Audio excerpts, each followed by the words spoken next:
자, 이제 비문학 집중 특강 25강으로 들어가겠습니다. 역시 비문학의 길을 찾아가는 과정에 있고요. 어려운 문제와 쉬운 문제가 섞여 있네요. 또 어려운 문제에도 분명히 나름의 이유가 있었어요.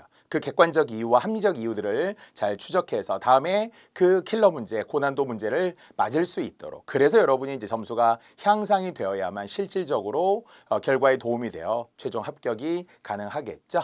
자, 이제 시간을 줄이는 비문학 팁 또 이어서 가겠습니다. 자, 22번째고요.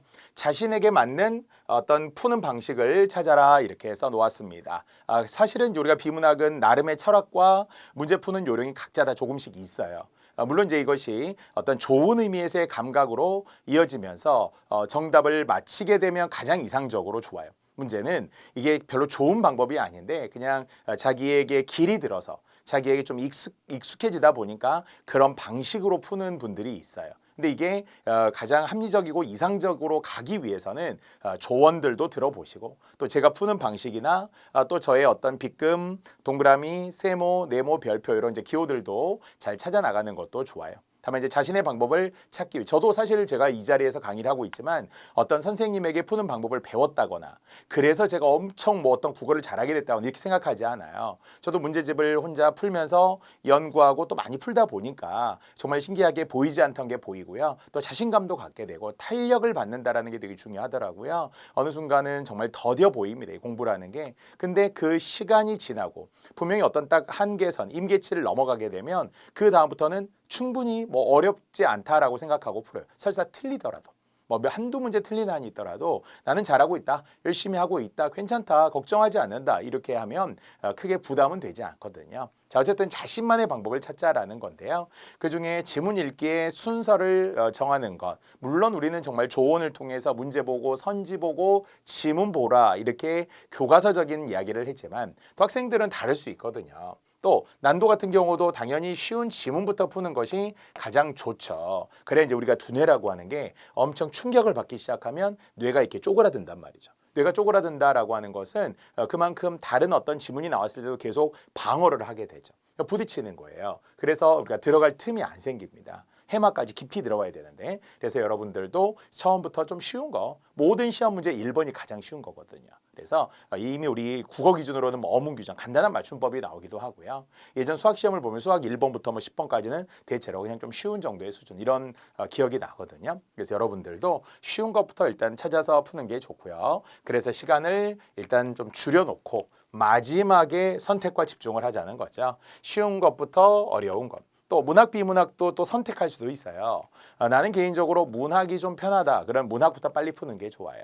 근데 이제 문학부터 풀었는데 말리는 사례도 있더라고. 제자들 이야기 들어보면 문학인데 좀 생소한 소설이 길게 나와요. 그럼 벌써 또 숨이 막히기 시작하고 고전 문학인데 이게 좀 모르는 작품이 나와요. 그럼 또 숨이 막혀요. 그러니까 이런 것들을 감안한다면 어떤 자신의 스타일을 찾아서 그 스타일에 맞아서 규칙적으로 갈 수도 있고 아니면 조금은 유동적으로 좀 여유 있게 남겨도 문학부터 풀지만 이게 어려우면 또 뒤로 뺄 수도 있는 거니까 그래서 쉽게 해결할 수 있는 지식형 문제, 단답형 문제 이제 이런 것들이 가장 먼저 가는 게 맞겠죠. 자, 아니면은 또 누군가는 그냥 비문학 먼저 갈 수도 있고요. 아니면 그냥 나는 순서대로 가겠다. 그래서 제가 예로부터도 진짜 국어 뭐 시험만 봤다 하면 거의 뭐 다 맞거나 하나 틀린 최고 득점자의 최고 수준에 오른 학생들의 이야기를 들어보면 그 학생들은 그냥 순서대로 풀더라. 별 신경 안 쓰고 간다는 거예요.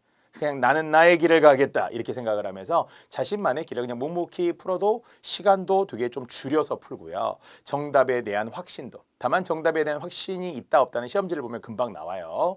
X 막 어딘가 별표 많이 치고 어딘가 막 둘 중에 하나 막 남겨놓고 뭐 고쳐서 X 치고 또 고치고 다시 X 치고 이렇게 하게 되면 정답률이 낮아요. 확실히. 그러니까 단호하게 이건 3번 그럼 딱 점만 찍고 넘어갈 수도 있을 정도로 2번 그리고 그냥 2번하고 바로 넘어갈 수 있을 정도로 그런 계속 확신을 가져야 시간을 줄일 수 있더라라는 겁니다. 어쨌든 나만의 방법이 있다. 그래서 나의 길을 찾기 위해서 더 연습을 부단히 해야 된다는 것이고요.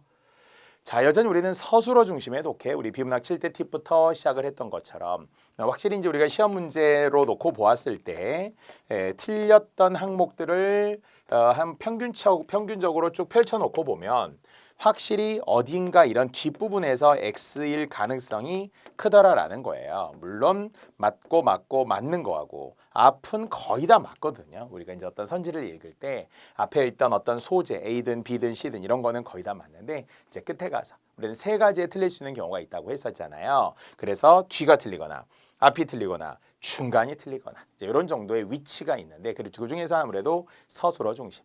그 서술어 중심 중에서도 역시 함정으로 만들기 쉬운 부정서술어 아니다, 없다, 뭐 하지 않다, 못하다 뭐 이런 것들이 있죠. 이런 부정서술어들이 나오게 되면 더 먼저 읽으셔야 된다는 거죠.